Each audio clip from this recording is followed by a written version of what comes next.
ভয়াবহ বিস্ফোরণে উড়ে গেছে ঘর, চাল ছড়িয়ে আশেপাশে।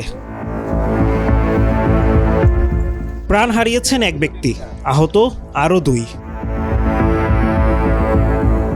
ঘটনাস্থল শরীয়তপুরের জাজিরা উপজেলার বিলাসপুর ইউনিয়নের সাতঘড়িয়াকান্দি এলাকা। বৃহস্পতিবার ভোরে বিস্ফোরণের শব্দে ঘুম ভাঙে স্থানীয়দের। ছুটে যায় আইনশৃঙ্খলা বাহিনীর সদস্যরা। বোমা তৈরির বিপুল সরঞ্জাম উদ্ধারের কথা জানিয়েছে পুলিশ। জনৈক সাগর ওর একটা টিনের ঘর বোমা বা ককটেলের বিস্ফোরণে ঘরটা উড়াই গেছে, একদম ছিন্ন বিচ্ছিন্ন হয়ে গেছে। লাশেরও শরীরের যে অবস্থা দেখলাম, বোমা বা ওই যে ককটেল বিস্ফোরণের আঘাতে হাতে কবজি টবজি এগুলা ছিন্ন বিচ্ছিন্ন হয়ে গেছে। শরীরের বিভিন্ন জায়গার মধ্যে আঘাতের চিহ্ন পাওয়া গেছে। নিহত সোহান ব্যাপারী স্থানীয় দেলোয়ার হোসেন ব্যাপারীর ছেলে। আহতদের গোপনে ঢাকার বিভিন্ন হাসপাতালে চিকিৎসা দেওয়া হচ্ছে, তবে তাদের নাম পরিচয় পাওয়া যায়নি। পুলিশ ও স্থানীয়রা জানায়, আধিপত্য বিস্তার নিয়ে দীর্ঘদিন ধরে বিলাসপুর ইউনিয়নের বর্তমান চেয়ারম্যান কুদ্দুস ব্যাপারীর সঙ্গে স্বেচ্ছাসেবক লীগ নেতা জলিল মাতবরের সমর্থকদের মধ্যে চলে আসছে বিরোধ। ভোরে কুদ্দুস ব্যাপারীর চাচাতো ভাই সাগর সদ্য তৈরি করা বসতঘরে কয়েকজনকে নিয়ে তৈরি করছিলেন বোমা।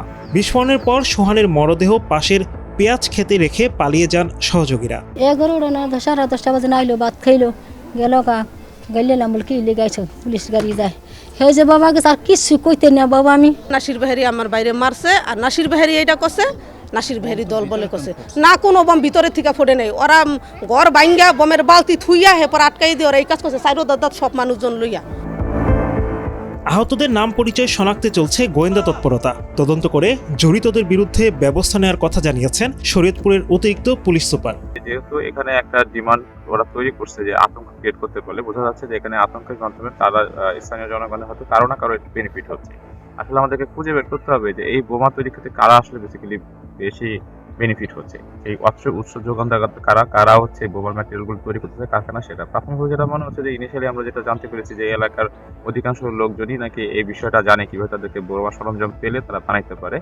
সরঞ্জামগুলোকে আসলে আমাদেরকে আসলে আইডেন্টিফাই করতে হবে কোথা থেকে তারা উৎস করতেছে। আমরা যদি উৎসগুলোকে আইডেন্টিফাই করে ডিস্ট্রয় করতে পারি, আশা করি তাহলে এই জিনিসটা যে বিরোধটা আছে, এই বিরোধটা আস্তে আস্তে কমে আসবে। সোহানের মরদেহ উদ্ধার করে ময়না তদন্তের জন্য শরীয়তপুর সদর হাসপাতালের মর্গে পাঠিয়েছে পুলিশ।